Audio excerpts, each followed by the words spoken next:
Hey, I had this idea about how sad and unlucky my sister is. I've got the perfect plan. What kind of plan? Just watch closely. Seraphina put on a fancy wedding dress, the kind you would wear to a wedding. She walked over to the microphone. When she got it, she turned to the guests and said confidently, "Would anyone like to take my sister off our hands? She's not very educated, and she's getting old, isn't she?" After she said this, Seraphina looked at her sister with a smug, mean smile. But she didn't realize how rude her actions were. The mood in the room changed quickly. People started whispering, and some guests gave Seraphina cold looks. Seraphina didn't notice and grabbed the microphone again. "Come on, sister, you need to sell yourself more. There are plenty of handsome doctors here.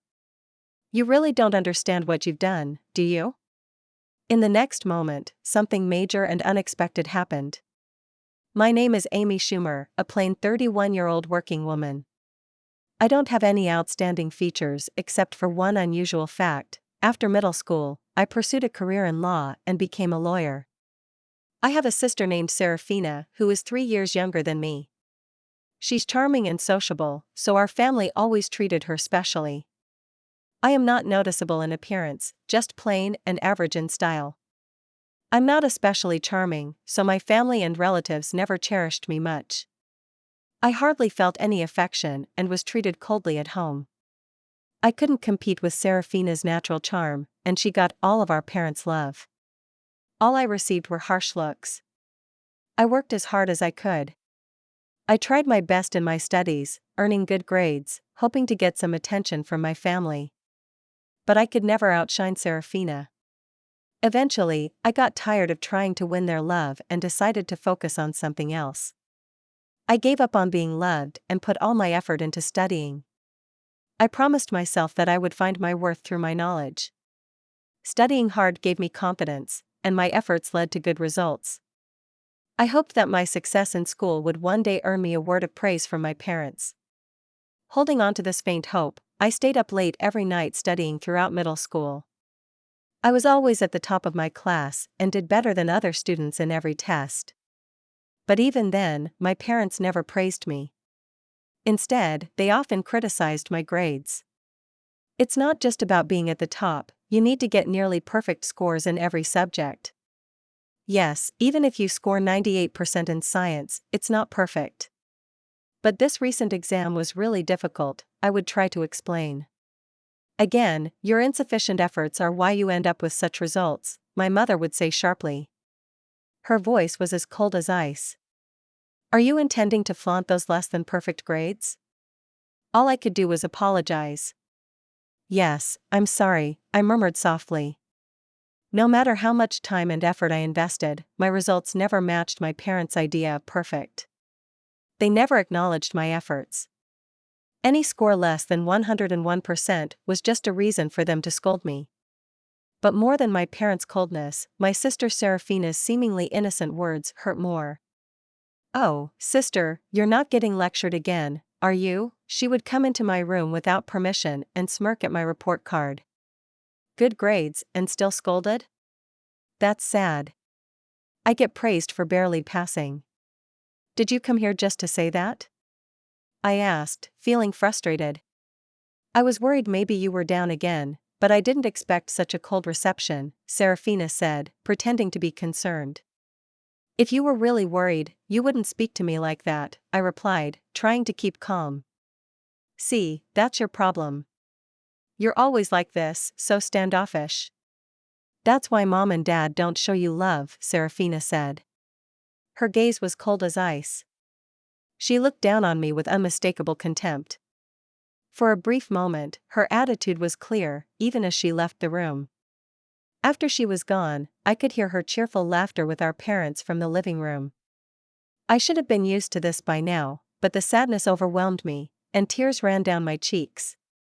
I had told myself many times that I didn't need my parents' approval and that Seraphina's words wouldn't affect me. Despite that, my emotions betrayed me, and I cried.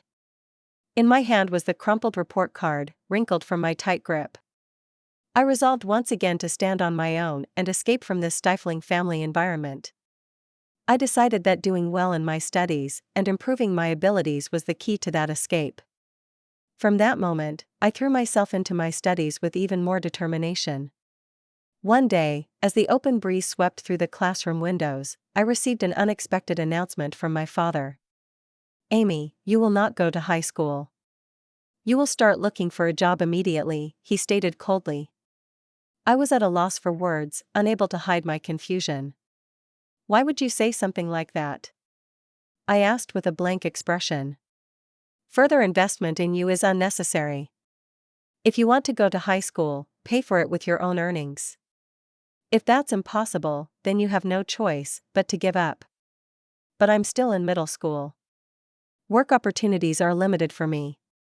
How am I supposed to?" My protest fell on deaf ears. "Then you must accept this. After discussing it with your mother, we've decided to focus our finances on Seraphina.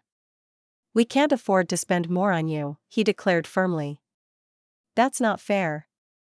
I screamed internally, but my father's decision was final. His abrupt words seemed to drain all the color from the world around me, painting everything in shades of gray. My mother and sister looked at me with unhidden smiles, enjoying my misery. I understand much more now. There were options like finding schools with tuition waivers or scholarships. However, back then, without knowing how to access that information, I was simply devastated by the closure of my path to further education. Since that day, my passion for learning faded quickly. The praises from my homeroom teacher, who had always admired my grades, felt hollow. And the lack of interest in education at home made my chances of advancing to higher education seem even more hopeless. I started the next stage of my life by working at a local factory right after graduation. Since I wasn't old enough to live on my own, I stayed with my family until I turned 19. I worked as hard as I could, and most of my salary went to the household. I saved the little money I kept for myself for the future. Those tough days felt like crawling through an endless tunnel. On my 19th birthday, I finally left home. I wrote a single letter for my family and walked away from the place that was now just a memory. My family's reaction was as if I had never existed, complete silence, without a single phone call or letter. At first, living apart from my family caused me heartache, and the loneliness cast a shadow over my days. However, as time passed, the loneliness eased with the busyness of work. After moving out and starting an independent life, the stress I had felt at home disappeared, and I began to experience a mental spaciousness I had never felt before. This newfound peace of mind reignited my enthusiasm. I regained my passion for learning and decided to start studying again. I began with the basics, reviewing them diligently. The joy of learning filled my heart once more. Soon, I started to study high school textbooks and began reading extensively. During my reading journey, I became fascinated by books on law, which sparked a deep interest in the legal profession. Despite only having a junior high education, I learned about the preliminary examination system, which allowed someone like me to take the bar exam. With this new information, my dedication to studying intensified. I used every possible moment to study, even during short breaks at work. I memorized legal terms during lunch, always preparing for the bar exam.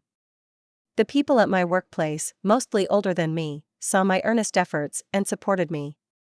At the age of 24, I passed the bar exam. After passing the exam, I left my long-term job at the factory and secured a position at a top law firm. After about 5 years of training, I set out on my own and opened my law practice. Now, I happily work as a legal consultant for a hospital. Sometimes, I wonder what would happen if I told my parents about becoming a lawyer. I think about how they might react and if I could finally meet their expectations. However, I haven't shared anything with them, and deep down, I believe I won't reach out to them. An unexpected reunion with my family came sooner than I thought. One evening, after finishing work, I found a message on my phone from my younger sister, Seraphina. "She's getting married," I murmured to myself. My sister, now 29, was engaged to a doctor, and her wedding was next month. They wanted me to attend. Despite the long estrangement from Seraphina and my parents, I couldn't ignore this significant event, so I replied that I would attend. Seraphina quickly responded with the exact date and location of the ceremony. The message ended with, "Don't forget the wedding gift," which made me smile. Really, perhaps Seraphina was more interested in the gift than in welcoming me. I decided to use the wedding as a chance to reunite with the family and then part ways again. On the day of Seraphina's wedding, I put on a carefully selected blue dress and headed to the venue. After completing the entrance formalities, I took my seat in the family area where my father and mother were already seated. "You have some nerve showing up here. You must be doing well for yourself with the meager earnings from the factory," my father said coldly. "Indeed, you're right. Introducing someone like her as family does not do us any credit as parents," my mother added with disdain. "Seraphina shouldn't have invited someone like you," my father continued. I told them exactly that, but they insisted on getting the celebration money anyway, my mother said quietly, even though I was right there. They carried on this conversation without any hesitation. This was the reality I faced. I had a faint hope that sharing my side might bridge the gap between us, but it was quickly shattered. Both my father and mother seemed to completely avoid talking to me. In the silence, I glanced around the venue and noticed some familiar faces among the groom's side. Haven't I seen that person somewhere before? I thought to myself, feeling a sense of déjà vu as I traced my uncertain memory. I looked up the groom's name, and my suspicion turned into conviction. The connection I had anticipated became clear. I couldn't entirely hide my faint surprise. Such a coincidence, almost like a twist of fate, I marveled. However, I decided to keep my emotions in check and spend the day quietly. As the ceremony proceeded, the bride and groom made a glamorous entrance. Guests spoke warm words and gave entertaining performances that softened the atmosphere. As time passed, the banquet gradually shifted to dinner and then to photo sessions. Throughout this time, my parents got up without acknowledging me and moved toward the front where the bride and groom awaited. Seraphina, as if drawn by a magnet, clung close to the bride and groom, smiling happily in every photograph, pretending not to be affected by the scene unfolding before me. I focused silently on the meal in front of me. Unexpectedly, my sister Seraphina approached me. She came closer with a smile, but her eyes had a spark of something more than excitement to see her sister after so many years. "Big sis, it's been such a long time, hasn't it? Are you happy to spend time together like this?" she asked slightly. I nodded quietly and said, "Yes, the banquet food is really wonderful," with a sarcastic smile. Seraphina continued, "You can't get such luxurious food at the factory you work at, can you? You should be grateful for this opportunity." Something inside me felt like it was being torn apart, but I didn't show it on my face. Seraphina's words became sharper, tauntingly piercing me. "Oh dear, did I upset you? I'm sorry, but it's natural for you to be envious, isn't it? Your little sister marrying a doctor and all." Seraphina said the words "I'm sorry" flippantly, as if they were meaningless. I kept my expression unchanged and quietly waited for my next move. At that moment, Seraphina whispered in my ear, "Big sis, because I feel sorry for you, I've come up with a great idea." Despite trying to stay calm, I asked with suspicion, "A great idea? What is it?" Seraphina, looking satisfied, said, "You'll see. Just watch closely."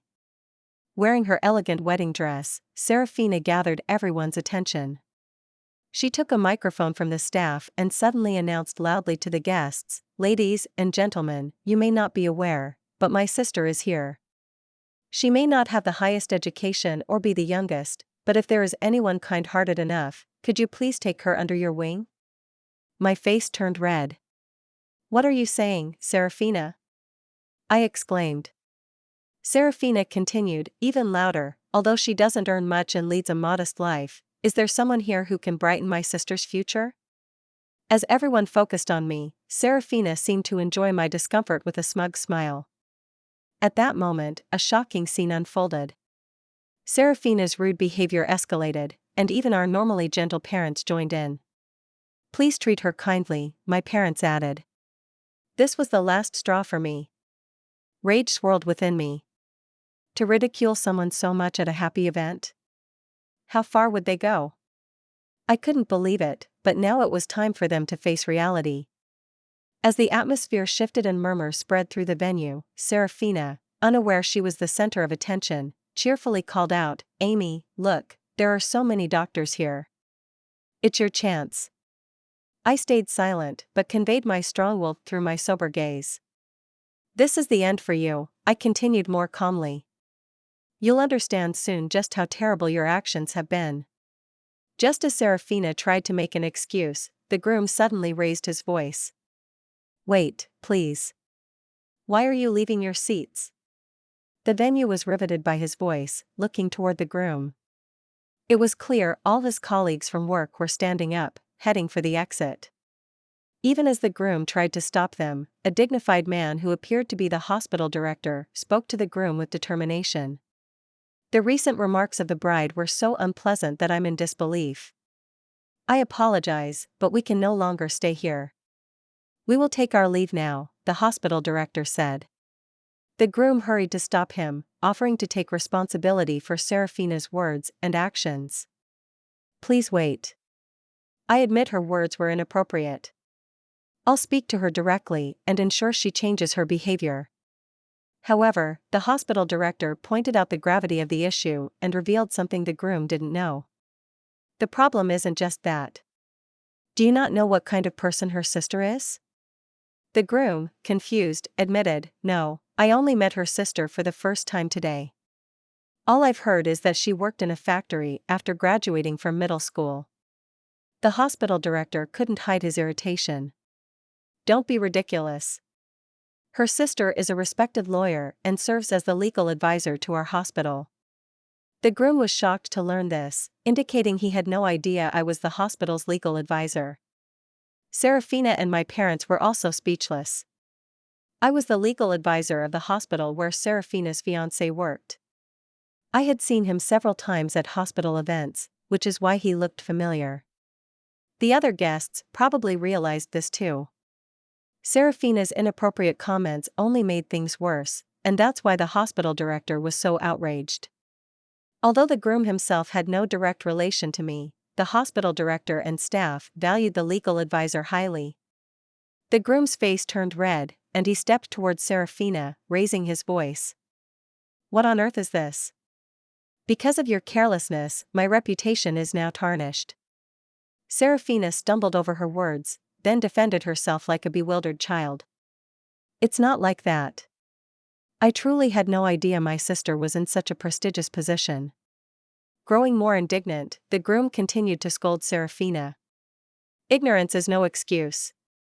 How can you speak so lightly and disrespectfully of your own sister? Your behavior is disgraceful. You've truly lost sight of what's valuable." Seraphina, desperately trying to explain, pleaded, "Wait a minute, listen. I have a good reason."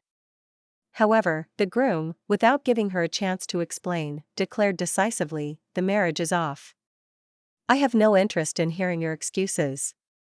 Our engagement ends here." Shocked by his words, Seraphina collapsed on the spot, her complexion turning deathly pale. In a fit of anger, the groom stormed out of the wedding hall along with the other guests.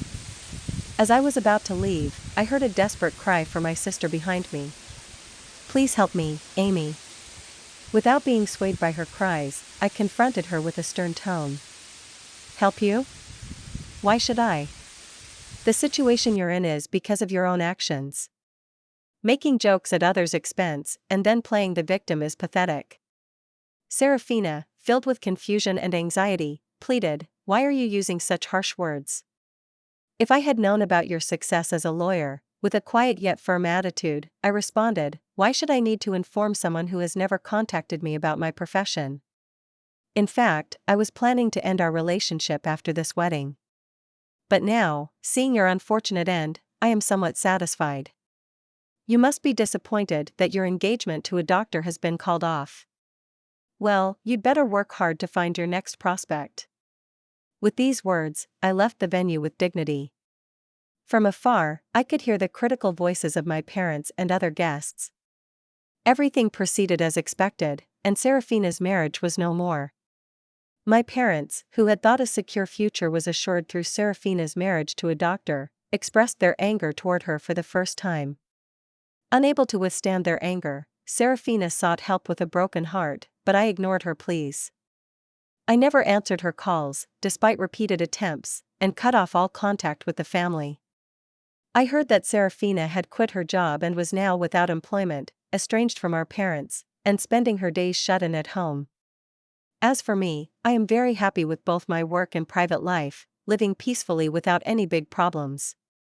Although my bond with my family hasn't been smooth, I am lucky to have a lot of support from people in my professional and daily life. This good environment isn't by chance, but because of my long-term hard work and effort. There were times when I faced tough challenges, but overcoming them made me who I am today. Looking back on my past struggles, I see their value now. I hope to keep living a fulfilling life at my own pace, setting realistic goals and keeping stress low. Thank you for being with us and listening until the end. If you found it interesting, please subscribe, give us a like, and leave your comments. We'll see you on the Retaliation Realm channel.